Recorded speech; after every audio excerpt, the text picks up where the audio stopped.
Henry पोंकरे ने कहा था, विज्ञान तथ्यों का संग्रह है, जैसे घर पत्थरों का ढेर होता है।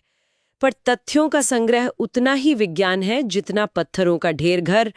स्वागत है। आज हम एक ऐसे ही दिलचस्प मोड़ पर बात कर रहे हैं जहां तकनीक की तरक्की और विज्ञान की खोज कह सकते हैं आमने सामने हैं। हम बात कर रहे हैं स्टारलिंक सैटेलाइट इंटरनेट की और दुनिया की सबसे बड़ी रेडियो दूरबीन स्क्वायर किलोमीटर एरे ऑब्जर्वेटोरी यानी SKAO पर उसके संभावित असर की।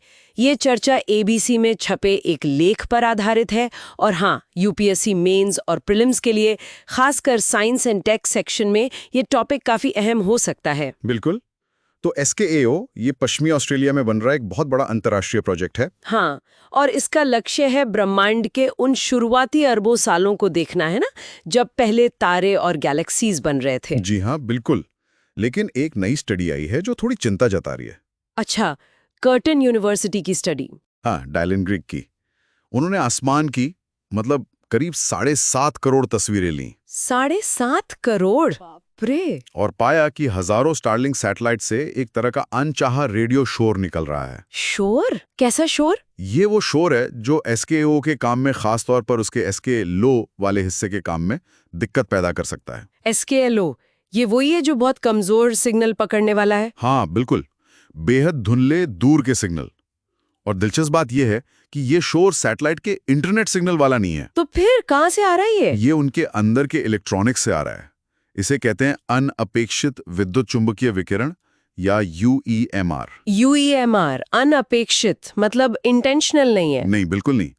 और ग्रीक कहते हैं कि ये रेगुलेशन के ग्रे एरिया में आता है। तकनीकी तौर पर शायद अवैध ना हो, पर खगोल विज्ञान के लिए एक बड़ी रुकावट है। उन्होंने वो मिसाल भी दी थी, जैसे कोई बगल में मेगाफोन से चिल्ला रहा हो और आप दूर किसी दोस्त की फुसफुसाहट सुनने की कोशिश कर रहे हो। हाँ, बहुत सटीक मिसाल है। वो दिखाता है कि ये कितना बड़ा हस्तक्षेप है। तो ये ग्रे एरिया वाली बात तो मतलब गंभीर है। इसका मतलब है कि नियम कायदे शायद इस तरह की चीजों के लिए तैयार नहीं है। कह सकते हैं तकनीक बहुत तेजी से आगे बढ़ रही है और नियम अक्सर पीछे रह जाते हैं। ये UEMR अंतरिक्ष के इस्तेमाल का एक तरह से अनियंत्रित पहलू बन गया है। और SKO, जिसका काम ही है अरबों प्रकाश वर्ष दूर से आते बेहद धुंधले सिग्नल पकड़ना। हाँ, उसके लिए ये मानव निर्मित शोर चाहे कितना भी कम लगे, उन खोजों को बहुत मुश्किल बना सकता है। और अंतरिक्ष में सैटेलाइट्स की संख्या तो बढ़ती जा रही है। पिछले साल रिकॉर्ड लॉन्च हुए थे शायद। जी हाँ, रिकॉर्ड संख्या थी, तो ये समस्या और बढ़ सकती है। लेकिन SKAO की तरफ से भी कुछ कहा गया है इस पर। उनके स्पेक्ट्रम मैनेजर हैं फेडरिको डिब्रूनो। हाँ, डिब्रूनो का कहना है कि ग्रिग के जो नतीजे हैं वो उनके अपने पहले के अध्ययनों से मिलते जुलते हैं, लेकिन वो मानते हैं कि अभी और काम करने की जरूरत है। अच्छा। और वो ये भी कहते हैं कि SKLO असल में ग्रिग ने जैसा एक स्टेशन इस्तेमाल किया वैसा नहीं होगा। उसमें 512 स्टेशन होंगे। 512 स्टेशन, वो भी 74 किलोमीटर के दायरे में फैले हुए? हाँ, बिल्कुल। तो उनका मानना है कि इससे सैटेलाइट सिग्नल का जो असर है वो शायद कम हो जाएगा। टेक्नोलॉजी इस पर काम कर रही है। मतलब एक उम्मीद है कि शायद इसका हल निकल आए। उम्मीद तो है। और वो ये भी बता रहे हैं कि SKAO इस मुद्दे को UN जैसे अंतर्राष्ट्रीय मंचों पर उठा रहा है ताकि सैटेलाइट ऑपरेटर्स और वैज्ञानिकों के बीच बातचीत हो सके। ये अच्छी बात है, बातचीत जरूरी है। बिल्कुल। पर सवाल वही है, क्या ये उपाय काफी होंगे? ये तो वक्त बताएगा। तो फिर इस स्टडी का असली महत्व क्या है?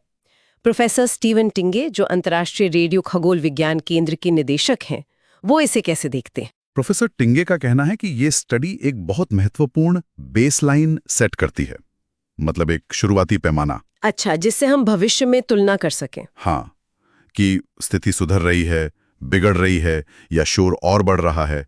अब हमारे पास एक स्टार्टिंग पॉइंट है। और ये उस बहस को भी हवा देती है कि एक तरफ तेजी से बढ़ता हुआ ग्लोबल इंटरनेट है, जो बहुत अच्छी बात है। बिल्कुल शानदार चीज है। और दूसरी तरफ विज्ञान के लिए आसमान को साफ रखने की जरूरत, ब्रह्मांड को समझने की जरूरत। सही कहा। ये वही ट्रेड ऑफ है जिसके बारे में प्रोफेसर टिंगे कहते हैं कि आम जनता को भी पता होना चाहिए, ताकि हम सब मिलकर सोच समझकर फैसले ले सकें। तो ये एक बड़ा सवाल खड़ा करता है। हाँ, और यही आज का सबसे बड़ा सवाल है।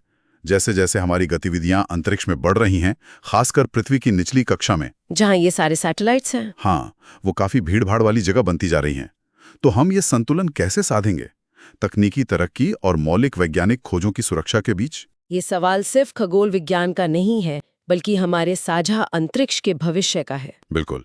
क्या जो मौजूदा अंतर्राष्ट्रीय नियम हैं वो काफ़ी हैं या हमें नए नियमों की ज़रूरत है जो कमर्शियल हितों का भी ध्यान रखें और वैज्ञानिक रिसर्च का भी? सोचने वाली बात है। क्या नियमों को इस तरह बदलना होगा कि वो दोनों की रक्षा कर सकें? ये एक अहम मुद्दा है जिस पर आगे बहुत चर्चा होगी मुझे लगता है। तो आज की चर्चा हम यहीं समाप्त करते हैं। उम्मीद है ये विश्लेषण आपको जानकारीपूर्ण लगा होगा, खासकर यूपीएससी की तैयारी करने वालों और विज्ञान में रुचि रखने वालों के लिए।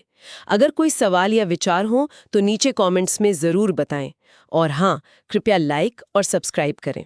अगली बार फिर मिलेंगे एक नए विषय के साथ। धन्यवाद।